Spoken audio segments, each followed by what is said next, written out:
Welcome to Dr. Karen Speaks Leadership, the show for you, the successful, savvy senior business leader.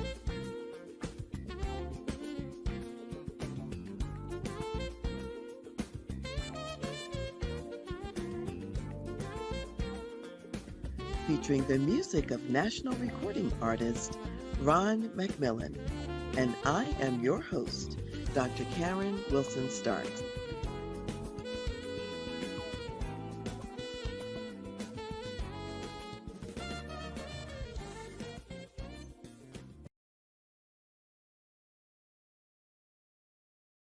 Today, continuing in our series about honesty and integrity, we're going to talk about the cost of pretense. And this account is from Acts, the 5th chapter, and it's about the early years and the early start of the church.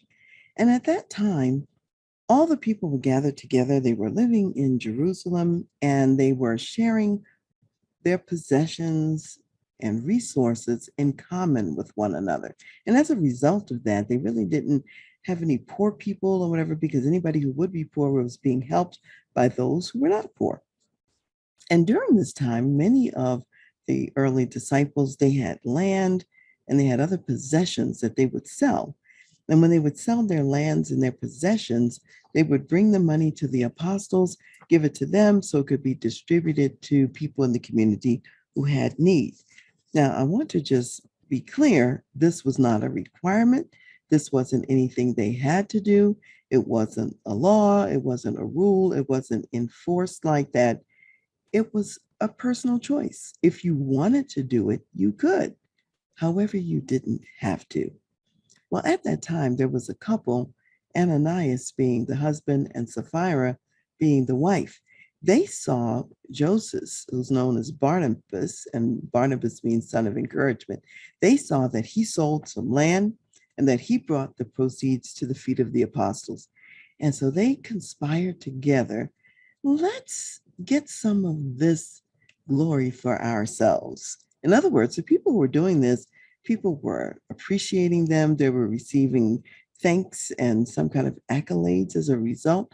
And so Ananias and Saphira, they wanted to be part of the in crowd, so to speak. They wanted to be honored and acknowledged in a similar way to how these people were being honored and acknowledged, except in order to be honored and acknowledged, they wanted to be dishonorable in order to make it happen.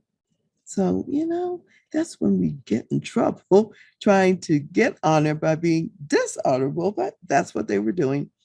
So they had land, they had possessions, and they decided that they would sell the land and possessions and that they would bring it to the apostles and claim that this was all the money that they had received for the land, when in reality, they kept some of it back for themselves. Now, if they had said to the apostles, we sold some land, we made X amount of money on the land, and we're going to give 50% of it to the church, no one would have batted an eyelash. It wouldn't have been a problem. It wouldn't have been an issue. We might even have a good news story about them somewhere recorded in the scriptures. However, they chose to claim that they had sold the land and that they were giving all of the money, the proceeds, to the fledgling church. And that just wasn't true. So they were dishonest. They were lying about the situation. And the way that it went down, first Ananias comes into the room, and God had revealed already what was going on. He didn't know this. And so the apostles asked him exactly what happened in this transaction. Is this all the money that you got for the property? And he said, oh yeah, that's all the money that I got. And then they said to him, why did you lie? Why did you lie? Not to us, but why did you lie to the Holy Spirit of God? And so therefore he dropped dead, and the men came and took him away and buried him. Several hours later, the wife, being totally unaware of this incident, she comes in and they ask her the same question. Is this the land that you sold? Is this all the money that you got for it? Yes, this is the full price. This is the full price. And she said, yes, this is the full price. And they said, well, the same men who carried your husband out are here, and now they're going to carry you out. She drops dead, and they go out to bury her. And it goes on to say that fear gripped the church because people realized God wasn't playing. You couldn't be pretending to be something that you are not. And that's really the real issue here in today's lesson. Ananias and Sapphira, in addition to being dishonest, which was certainly a problem and fits in with our honesty and integrity series, in addition, they also were trying to pretend to be more honorable than they were, which is a different form of a lie. So their motivation, because sometimes, like when we talked about, Achan, he wanted that gold and that silver and the Babylonian outfit that was in the town of Jericho and that he hid in his tent. And so he had sort of the lust of the eyes and the appeal to the flesh that we talked about. In Ananias and Sapphira's case, their main problem was it was more the pride of life because they wanted to get the honor and they wanted to get these good words spoken over them. They wanted the praise that other people were receiving. And they wanted to pretend that they were coming at this task with the same heart as somebody like Barnabas, when in fact they had ulterior motives. They were not approaching it with the same heart at all. Bottom line, they wanted glory for their actions and for their behavior. And if we remember in Achan's case, when he was finally brought before Joshua and company, first thing they said to him was, give glory to God and confess your sins. And so that's where glory belongs, is glory belongs with God. So sometimes you can find yourself not so much coveting an item like silver or gold, but coveting praise and coveting the high seat or the special place or the seat of honor. And that can get you in just as much trouble as really wanting the gold and the silver. So I want us to think about that and how God looks at glory and honor, which he reserves for himself. So I'm going to turn to Isaiah, the 42nd chapter, and read verses 6 to 9 as we close out today. And it says, I, the Lord, have called you in righteousness and will hold your hand. I will keep you and give you as a covenant to the people, as a light to the Gentiles, to open blind eyes, to bring out prisoners from the prison, those who sit in darkness from the prison house. And let me pause here for a second. Keep in mind, the Jewish people were the keepers of the scriptures of God, the holy words of God, and people knew that they had a relationship with God so that the rest of the world could know who God is. And they were also the keepers of the genetic heritage to the time of the Messiah, because the Messiah would certainly come through the Jews. So, in this sense, they are a light to the Gentiles, both in the ancient days by anticipating the coming of the Messiah and having the words of God, and also later as the Messiah entered into the world, being that blessing that blesses not only Jews, but also Gentiles, so that we could be one in God.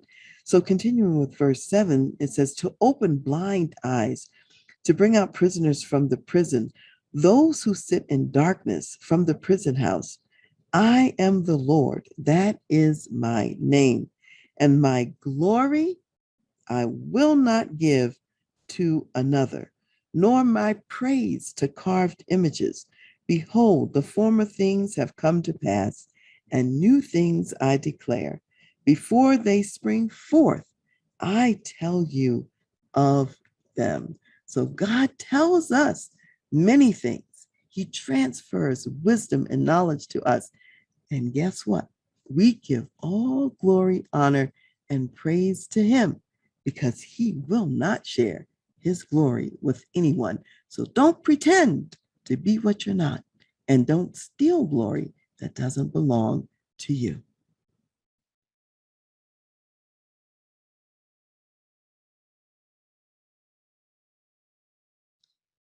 We've been talking quite a bit about the whole issue of integrity. And in the past, we've covered such subjects as the issue of the lust of the flesh, the lust of the eye, the pride of life, and how those variables get in the way and end up being a problem. Today, we're going to talk about how that self focus is also an integrity trap.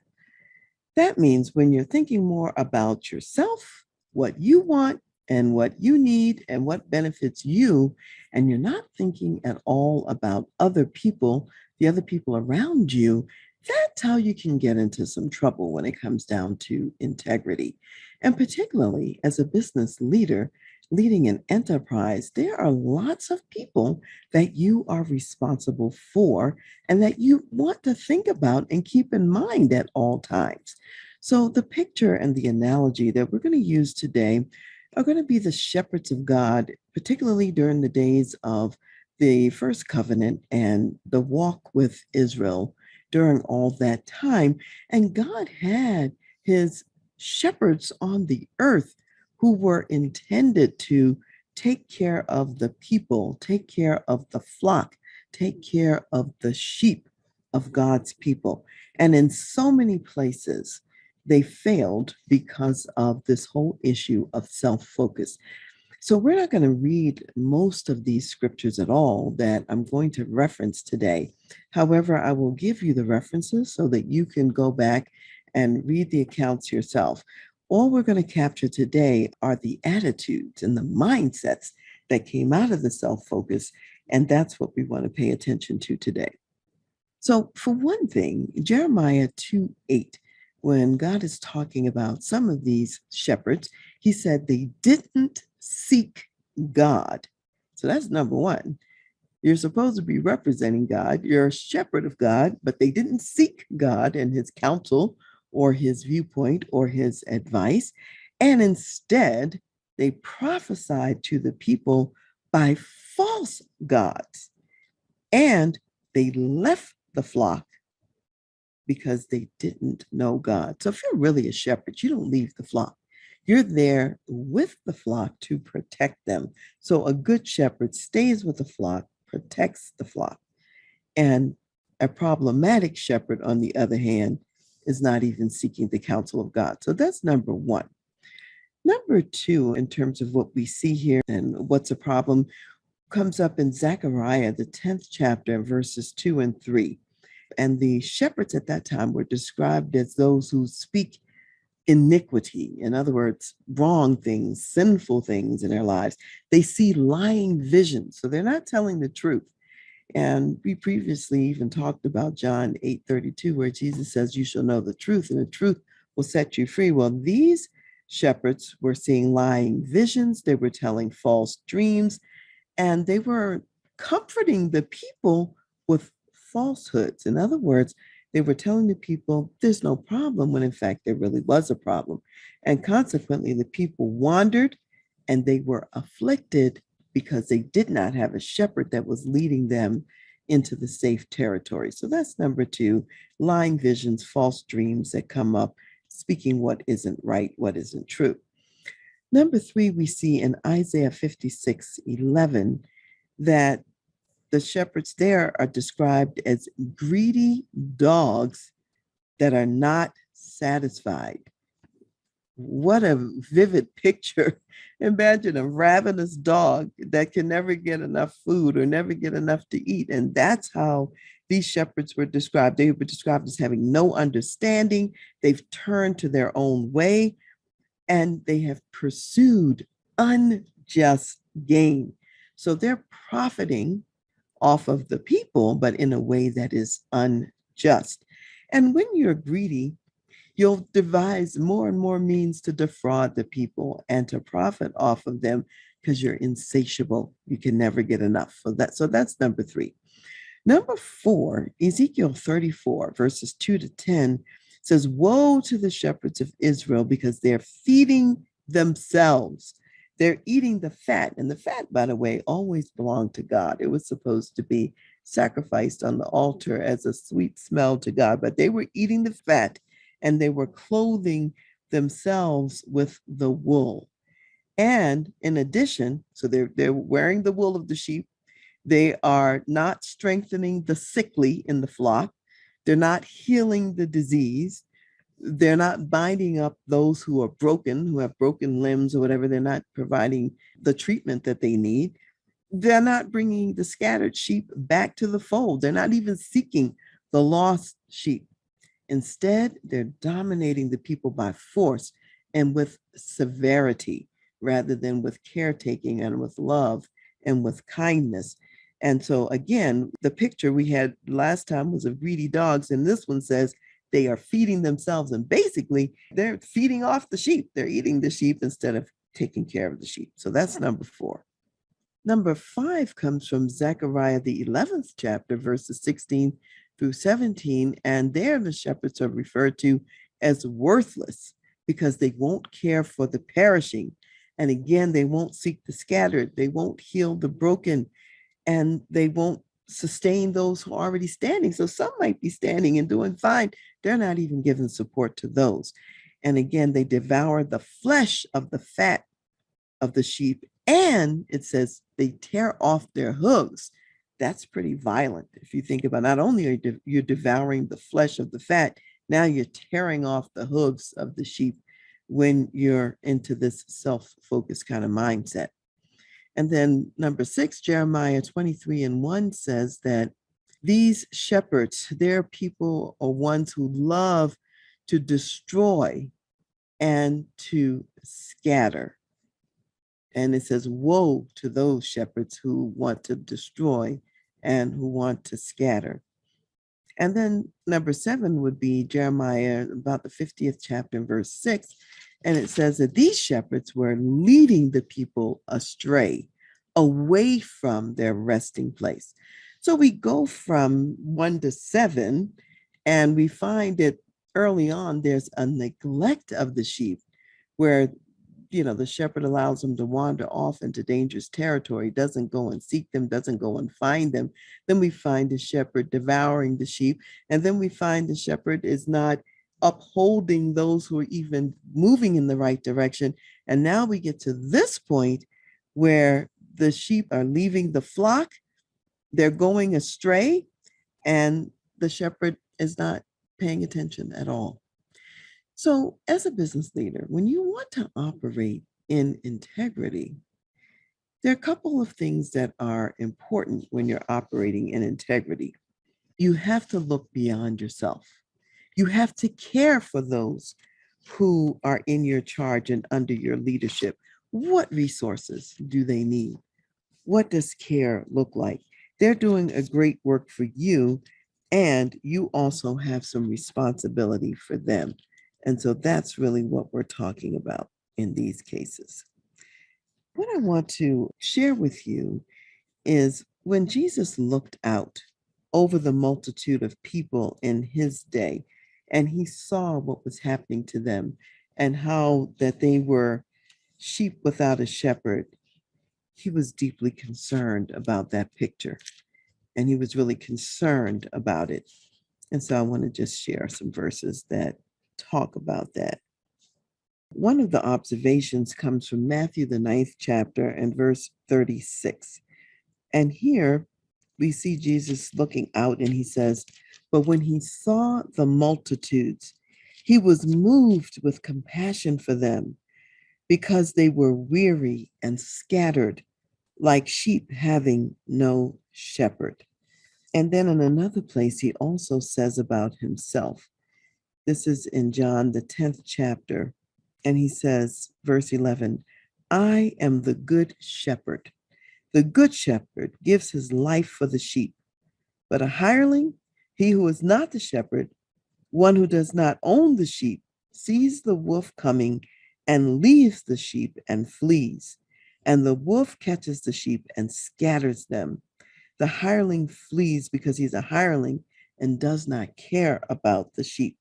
I am the good shepherd, and I know my sheep, and I am known by my own. As the Father knows me, even so I know the Father, and I lay down my life for the sheep. And that's the attitude. One where you're willing to lay down your life for the sheep.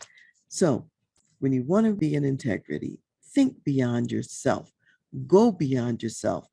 Don't be inspired by selfish motives, but how can you minister to, feed the sheep? That's what it's all about.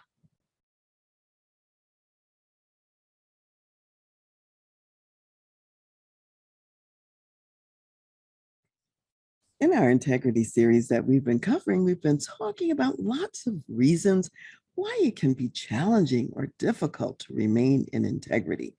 And one of the reasons is fear of the consequences, fear of the consequences when we do right. So if we think about the workplace, I have talked to so many people who've been faced with challenges of integrity, where people in leadership, maybe their bosses, expect them to fudge some numbers, expect them to lie about certain things, expect them to say that the company is doing better than it really is doing, put the wrong numbers in the books, put the wrong information on an expense report, and so on and so forth. And those of us who really are the people of God, we know that what may start out or seem as small acts of compromise are huge acts of violations of integrity, and they cause harm to ourselves, harm to the organizations. And at the end of the day, what would really happen if there's ever a crisis or the books get audited and you're the CFO and somebody like the CEO has instructed you to do the wrong thing and you've done it, at the end of the day, you will be held accountable and you're the fall person for that. So we don't ever want to have to go to prison or suffer some negative consequences because we're doing the wrong thing. Now, there are times, however, when you may be doing the right thing and you still might suffer some negative consequences. So I want us to take a look at the life of Paul, the Apostle Paul, because the Apostle Paul was always in trouble with the authorities for talking about this new way, this new doctrine that the old guard of the religious leaders just didn't believe in, didn't accept. And in fact, they wanted to stamp that message out and they wanted to stamp him out. So I'm just going to mention a couple of places where he went, a few things that happened in those locations. And this is just a subset of all the trouble that Paul experienced in his lifetime going around talking about this good news message, which wasn't good news to other people. And so keep in mind that people won't always like it and they won't always respond well, even when you're doing something that is the right thing. And frequently, people want to kill the messenger. And sometimes you could be in a position to be pointing out an error or a difficulty or a problem or a place where the company is not operating in integrity, and you will be seen as the messenger that needs to be silenced. So that can also happen as well. In Acts, the 14th chapter, we see an account where Paul is actually in Iconium. And there are many people, both Jews and Gentiles, who believe the message that Paul is espousing at that time. However, there's another group of the Jewish people who don't believe in what he's saying. And so they're following him around to these Gentile cities because Paul ended up being tagged as the apostle to the Gentiles. So as he's going to these Gentile cities, many of his Jewish brethren are following him and going there, and they're stirring up the cities and telling the people not to listen to Paul and disrupting, if you will, the ministry. So in this particular case, they were planning to stone Paul in that particular city. So he fled to Lystra and Derbe and to other places.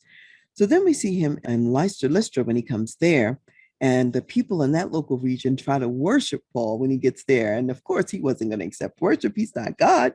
And so he taught the people about the real God, who God was, God in distinction to the idols that they were worshiping. And again, his Jewish brethren from Antioch and Iconium came down to persuade the multitudes not to listen to him. So the people, they stoned Paul and they left him for dead. Now, he didn't die, but they thought he was dead, and that's how he left him. Then in Acts, the 19th chapter, we find in Ephesus that Paul gets caught up in a riot. And the riot was because of Demetrius, who was Diana, a false god that they believed in, an idol they had set up to her. And so there were a lot of silversmiths in town who were building these shrines to Diana, and they were saying and chanting, "Great is Diana of the Ephesians." And they had such a riot because Paul was trying to talk about this God that they didn't know and hadn't heard of. And they thought that this was a threat to Diana, and particularly to those whose livelihood was tied up in creating idols to Diana. So it required the city clerk to come in and to quiet down the crowds. And then, he ultimately has to leave again. Then in Acts, the 21st and 22nd chapter, we're going to see Paul coming into Jerusalem. And prior to getting to Jerusalem, this is now getting towards the latter years of his life. He knows he stops and visits the churches along the way before he gets to Jerusalem. And he knows it's the last time he's going to see them before he is killed. And they tell him that different prophets, not false prophets, but true prophets, let him know you're going to run into trouble when you get to Jerusalem. You're going to be bound, and this is going to happen to you, and so on. And Paul does not let any of that deter him. He knows that his ministry and mandate at this stage is to take him to Jerusalem, because it's from Jerusalem that he ultimately is going to end up in Rome and have a chance to minister in Rome. So when he's in Jerusalem, he's falsely accused because his Jewish brethren had claimed that he brought a Gentile into the temple, which would have been against the law. And he did not, in fact, do that. But because he was traveling with some Gentile people, they thought that he had brought a Gentile into the temple, but he had not actually done that. So ultimately, they seize him, they drag him out of the temple, they're beating him, they're trying to kill him. And finally, the Roman soldiers and authorities, they have to come and they have to stop the attack that's on Paul.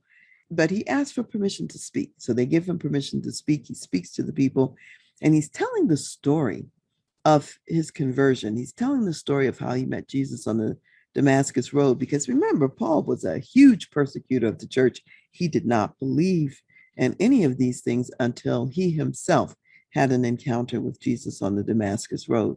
And so he explained to them that Jesus told him that he was going to send him far away where he would be preaching to the Gentiles. And as soon as he said that in his speech, the Jewish brethren, they got so upset that they said, "Away with you from the earth. You're not even fit to live."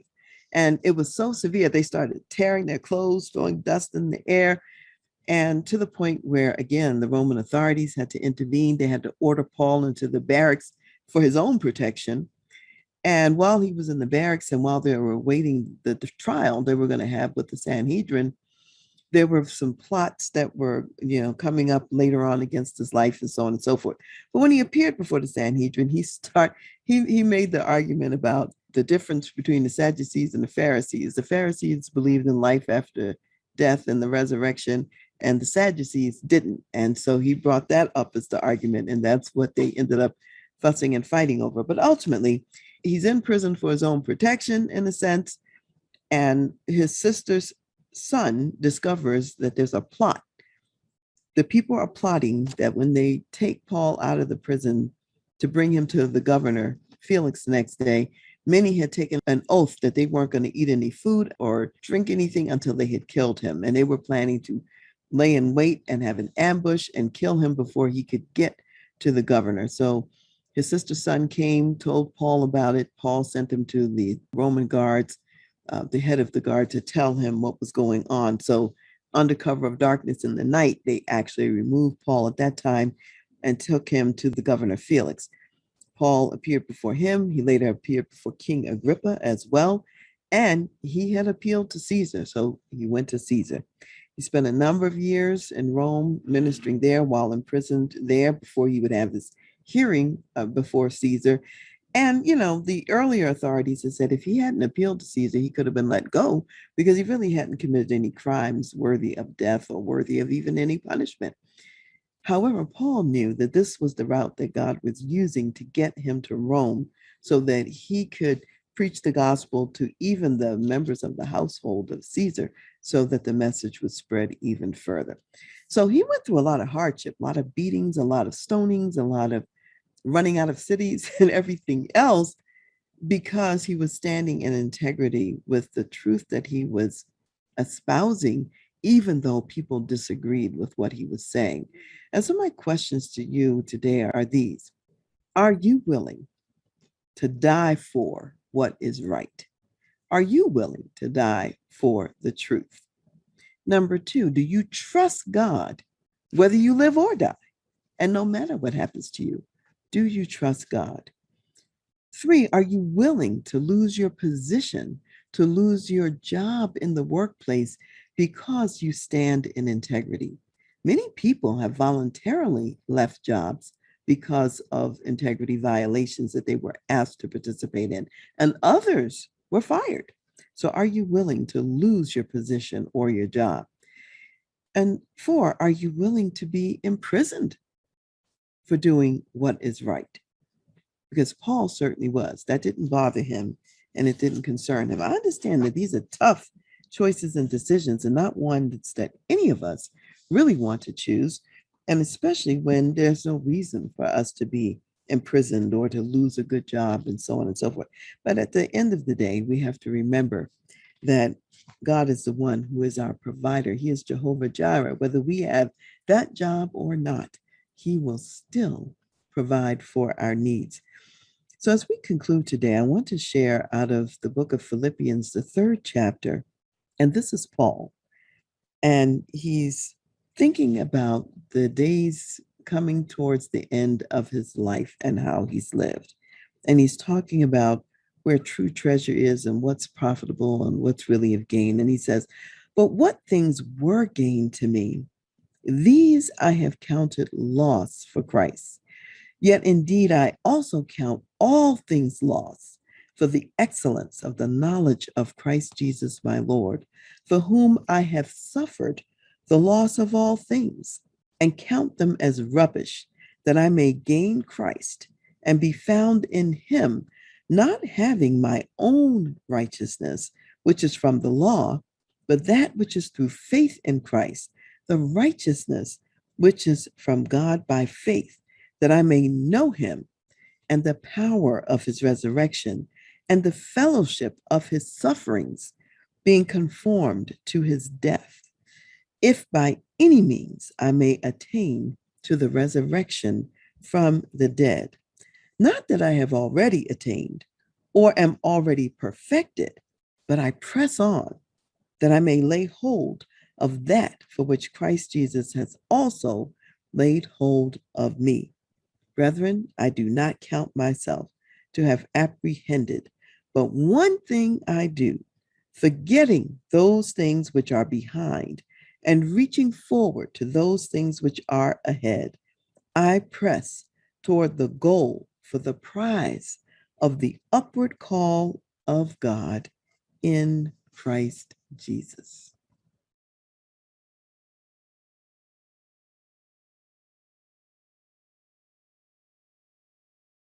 In our series on integrity, we've covered a lot of territory and a lot of ground so far.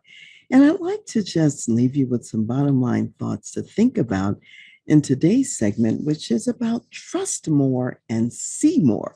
And the bottom line of that is the more we trust God, the more we will see of what he does in our lives. We will see more of his power, more of his work, more of his action, and that will give us more faith. That's the bottom line.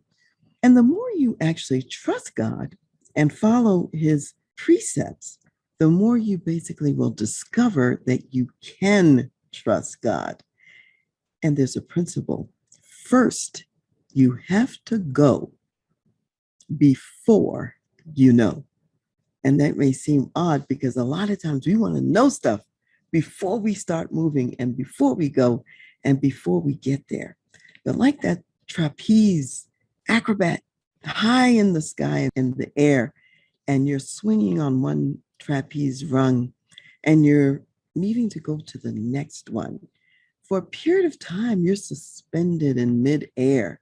You're neither at the original one, nor are you yet holding on to the second rung. And there's a matter of faith as you're swinging high in the air and maybe with no safety net below. And you have to know and have faith that you will grab the second rung and your life will be preserved. The good news is that with God, He is really the safety net. We are safe in His hands. There's really no danger when we're truly following what He's asked us to do. And I want to just share a number of examples of people in the Bible who had to trust God first.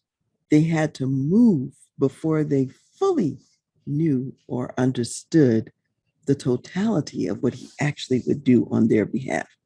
So, as I reference these, I'll give you the scriptures. We're not going to read all of these, but I'll mention the accounts and the stories. So, in one case, in Luke, the 17th chapter, verses 11 through 19, Jesus healed 10 lepers. When He had come into the town, the 10 lepers said to Him, Jesus, Son of David, please, heal us, from our leprosy. And He chose to do it. He told them to go and show themselves to the priest, which was the thing you did if you were recovered from leprosy. You would go to the priest, and the priest would verify that, in fact, you were healed and would pronounce you clean and you could be back into the community. Now, when He told them to go and show themselves to the priest, they weren't healed yet. It took faith. They had to walk first. They had to go before they would know what was going to happen. And as they walked, heading to the priest, they were healed on the way. So these lepers were healed of leprosy. Keep in mind, in that time, there was no cure for leprosy. And they are now being healed as they're going along the road. And because of that, one of them even turned back and went back to say thank you to Jesus for that. And he wondered, well, weren't 10 of you healed? Where's the other 9? How come they didn't come back and say thank you? But the point is, their healing happened as they followed the instruction. In another case about leprosy, we find in 2 Kings, the 5th chapter, verses 1 through 19, we find the prophet Elisha, who's healing Naaman, who's coming from a foreign country. Naaman had leprosy, and his servant girl in his own country happened to be a girl from Israel. And she said, listen, I know that over in Israel, they can heal you. She told him about the prophet. And of course, Naaman, he goes to the king as opposed to the prophet. And the king was like, oh my gosh, what are they sending people over here to heal of leprosy? I can't heal people of leprosy. And then, of course, his own people reminded him, and the prophet reminded him, there was a prophet in Israel who operated on behalf of God quite powerfully. And he was able through God to heal of leprosy. But when Naaman went to his house, Elisha didn't even come out of the house. He sent his own servant out and said, just tell him go down to the Jordan River and dip 7 times and he'll be healed. And Naaman was angry about this. First of all, he was offended that he's traveled all this distance and the prophet won't even come out of the house to meet him himself. And then secondly, that he sends him to the muddy, dirty Jordan when they have much better water, in his own country. And his own servant said, well, if he told you to do some great thing, wouldn't you do it? And he said, yeah, well, what harm is it? Go down there and dip in the Jordan 7 times and see what happens. When he went down and he dipped in the Jordan 7 times, when he came up after that 7th time, he had the skin of a baby. He was completely healed, no leprosy, nothing was wrong with it.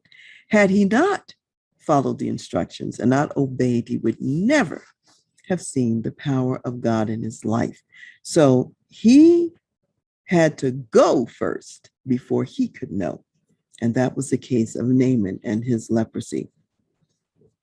And then in the book of Malachi, which is the last book in the New Covenant, God is really chiding the people because they're not paying the tithes that he's required, under the law at that time for people to pay.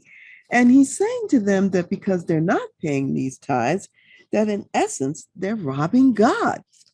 Imagine that. Who can rob God? That's a terrible thing. And so he issues kind of like a challenge to them. And I will read this because I think it's kind of powerful. Malachi, the third chapter, and we'll read starting with verse 8. And it says, "Will a man rob God? Yet you have robbed me. But you say, in what way have we robbed you?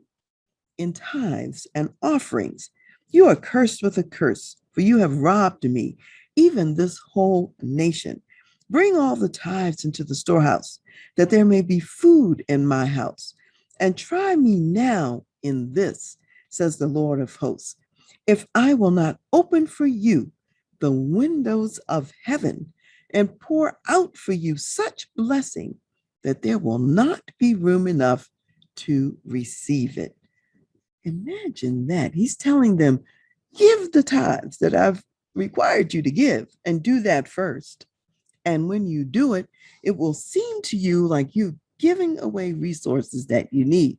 But I will bless you with such abundance that you won't even have room for the abundance that I'm going to give you, even though you're giving me the 10%. And the only way they would know that is first they'd have to go. First, they would have to give the tithe and then see how God would open up the windows of heaven and pour out this blessing on them. Now, by contrast, sometimes we choose not to do what God says and we suffer a consequence. And so we think that by holding on to what God has given us already, because we have nothing except for what God has already given us.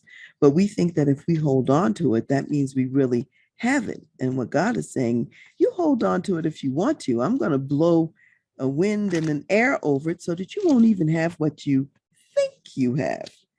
You won't even have what you think you have. And so in the book of Haggai, the first chapter and verses 3 through 6 of such a case, the people were living in paneled houses. They had beautiful homes, and the temple of God was left in disrepair. And he had wanted them to build his house. He said, you're building your house. What about my house?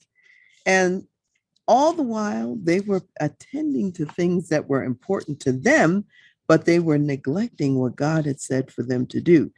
And so he says, you're going to put money in a bag and there's going to be a hole in the bottom of it and the money's going to fall right out of the bottom. So they could work hard, they could plant crops and so on and so forth, but they weren't going to be blessed because they weren't doing what God had asked them to do. So the bottom line is, for them to see the blessing of God, they would have to go first, do what God said, and then see how he was going to bless them. And by doing it their own way, what they were going to see is that it wasn't going to work. That was the bottom line. It looked like a good idea. It sounds good in the natural, but in reality, it doesn't produce positive results. The bottom line is that when we trust God, we trust him for our circumstances. We trust him for our provision. And even when he's asking us to do something difficult, then we know that he's the one who's covering us in that difficult ask. And when we trust God, we're not relying on the arm of the flesh. We're not relying on ourselves. We recognize that no matter what provisions we may have ourselves, it's not enough for the battles that we're facing. It's not enough for the trials that we're going through, the temptations and the integrity challenges that come our way. So when David was king, and in the case of 2 Samuel, the 24th chapter, he issued an edict to number the people of God, which this was against God's directions for kings. You were not to number the people, which meant numbering the fighting men, because God was the one who fought Israel's battles. And if he's counting the men, he's acting as if he's going to rely on those men to win the battles. And he's counting the men as though they belong to him. But really, they're God's people, God's men, and God will use and deploy them. But ultimately, God is the one who's fighting the battle. And because he numbered the men, God was going to issue a judgment against David and also against the people of Israel. And mind you, God was already upset with Israel about some other things. And so his judgment of them was not just because of what David had done, but also because of what the nation had done at that time as well. And so he gave David three choices. He could end up having 7 years of famine, or he could spend 3 months fleeing from his enemies, or thirdly, he'd have 3 days of a plague.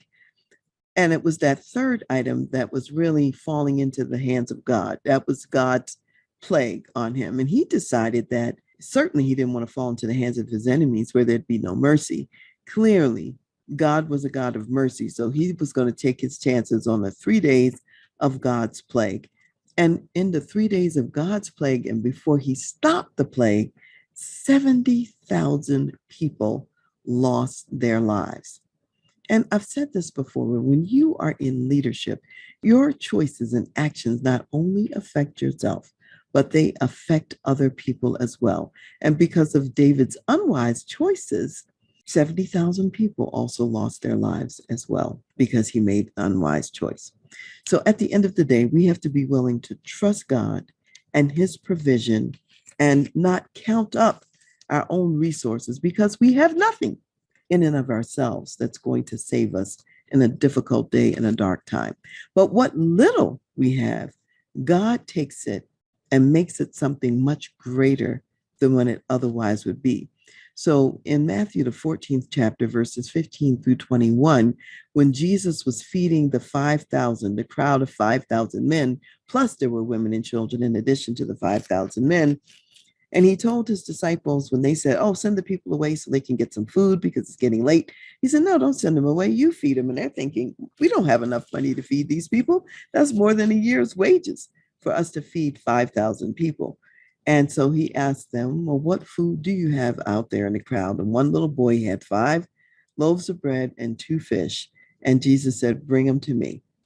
They brought the loaves, they brought the fish to Jesus, and he blessed them and he broke them and he gave them to his disciples who distributed the food to the people. And there was so much food that they had 12 baskets of leftovers. 12 baskets of leftovers after everyone ate as much as they wanted to eat. So the little that we have, when we give it to God and put it in his hands, he multiplies it. He grows it in ways unbelievable. So even when we think about Gideon's army reduced down to 300 people, God fought and won that battle for them because he wasn't going to win it through the people anyway. That's why he reduced the size of the army so they wouldn't think that they had won. And he didn't want King David thinking that the size of his army was in any way the reason for his battle success, because God was the reason for his battle success. So the bottom line in all of this is we have to remember that we have to believe, first of all, what God has said, and we have to believe what God has already done. These examples show us some things that God has already done. We know from Romans 8:28, God says that all things work together for good to those who love God and who are called according to his purpose. So even if it looks bleak, even if it looks bad now, as we've covered when Joseph was falsely imprisoned and accused of rape, which he didn't commit, and he was in prison for a good while, God was still blessing his life and he turned those events around for good. And God is still doing the same thing today. So what I want us to see is that faith acts before faith sees. Faith acts before faith sees. And faith sees when faith acts. So you don't get to see until you act. And you might be thinking to yourself, well, I don't have enough faith in my workplace, giving these high-ranking people who are instructing me to do the wrong thing, X, Y, and Z. How am I going to get through this? So how much faith do you really need? Well, Jesus says you only need faith the size of a mustard seed. A mustard seed is so tiny and so small. I remember I once had a necklace that had a mustard seed in it. And the little mustard seed was in a small round little circle that was a plastic magnifier. because you couldn't see it unless it was in that magnifying glass. It was so tiny. And he says, that's the size of faith you need. Not much, just mustard seed size. And we know that that mustard seed rose up to be a mighty and a great tree. Even though it starts small, it becomes something big. So when we exercise our faith, we find that our faith is capable then of heavy lifting. Faith, when it's unexercised, remains puny and it doesn't have any muscle. And Jesus had something to say about all of these things too. So in Matthew, the 17th chapter, and starting with verse 14, this is what Jesus said. And when they had come to the multitude, a man came to him, kneeling down to him and saying, Lord, have mercy on my son, for he is an epileptic and suffers severely.